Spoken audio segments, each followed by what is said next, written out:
Today, we will take a deep dive into tango, exploring its dance form, how it is displayed, and how it is lived by the people of Buenos Aires and foreigners alike. Is the way foreigners dance tango the same as how people from Buenos Aires do it? And how is tango taught around the world? Let's analyze these aspects and reflect on how they can impact your view and way of dancing tango. To understand tango more deeply, it's essential to observe how it is danced in Argentina and beyond, and how this experience influences the way we, as foreigners, connect with this dance. Often, the way we learn can steer our dance in a direction that doesn't reflect the cultural essence of tango. Therefore, stay with me until the end of this video to gain a deeper perspective on this rich tradition. Before we get into the main topic, I want to invite you to check out my course, Connected Tango, Technique and Musicality from the Ground Up. This course is designed to help you develop a deeper connection with tango by focusing on essential techniques and musicality. Whether you're a beginner or an experienced dancer, this course will provide invaluable insights to improve your tango walk, posture, and overall understanding of the dance. It's more than just learning steps. It's about embodying tango in its most authentic form. Click the link below to learn more and start your tango journey with Connected Tango. Now let's talk about the different tango tribes. At least 3 or 4 distinct groups can be identified. When I mention tribes, I'm referring to different ways of experiencing and understanding tango. Let's explore these tribes and how they shape the tango we know and practice today. The first tribe consists of people who have tango as part of their cultural structure. These individuals grew up listening to tango, especially between the 1940s and 1960s. They danced tango at home, with friends, neighbors, and family, making this dance an intrinsic part of their lives. This is the richest and most interesting tribe, as their experience of tango transcends the technical learning of steps. They possess a profound understanding of tango music and dance that has been passed down through generations. Unfortunately, this tribe is disappearing. Many of these people have passed away or are now very elderly. However, they left an important legacy, which has been inherited by younger dancers and milongueros who had the opportunity to interact with these tango masters.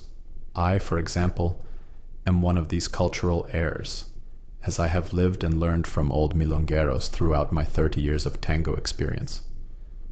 This legacy is transmitted in the traditional milongas of Buenos Aires and also by foreigners who have embraced this culture deeply.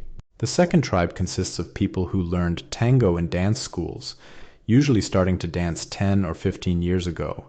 Unlike the cultural tribe, these dancers did not grow up immersed in tango culture. Many of these dancers and teachers are world or metropolitan champions, but did not have contact with the old milongueros from the 1980s and 1990s. They learned tango as a technique through classes, without absorbing the cultural experience that surrounds the dance.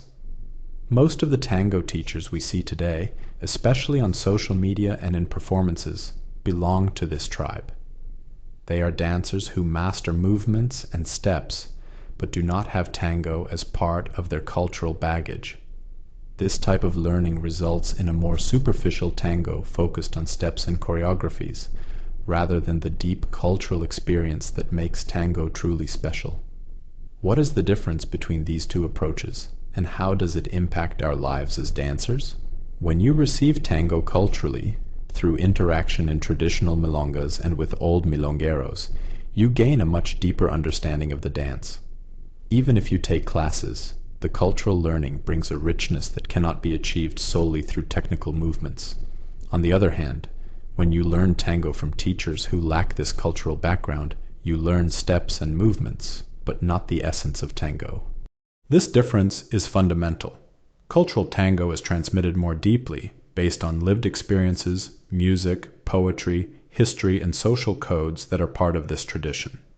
Meanwhile, technical tango, learned in schools, often boils down to movements and steps that may impress visually but lack the depth that makes tango so unique and special. Today, many tango teachers worldwide started dancing less than 15 years ago. They did not interact with the old milongueros and did not absorb tango as part of their life culture. As a result, they transmit a tango focused on choreography and steps without the cultural richness that makes tango an art form. The result is that, around the world, the tango being disseminated is, in large part, superficial. It is a tango based on movements and techniques, not on cultural experience.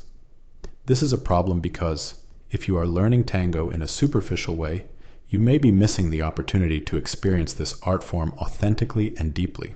Therefore, if you truly want to learn tango, seek teachers who have this cultural background. Even better, go to Buenos Aires and immerse yourself in the traditional milongas, where you can still find the bearers of this legacy or their heirs, who continue to transmit this culture authentically. True cultural tango is a combination of elements: music, dance, poetry, history, and social codes. It is much more than steps and movements. While superficial tango is limited to choreography and techniques, cultural tango is part of the lives of those who practice it in an authentic and profound way. Therefore, avoid festivals and courses that focus only on teaching steps. Look for someone who can accompany your learning process continuously and deeply, helping you mature as a dancer. Choose teachers who have received the cultural legacy of tango and can transmit it to you authentically. I hope you enjoyed this video and that it inspires you to reflect on tango. Share this content with others, like the video, and subscribe to the channel to keep receiving our content. Thank you very much.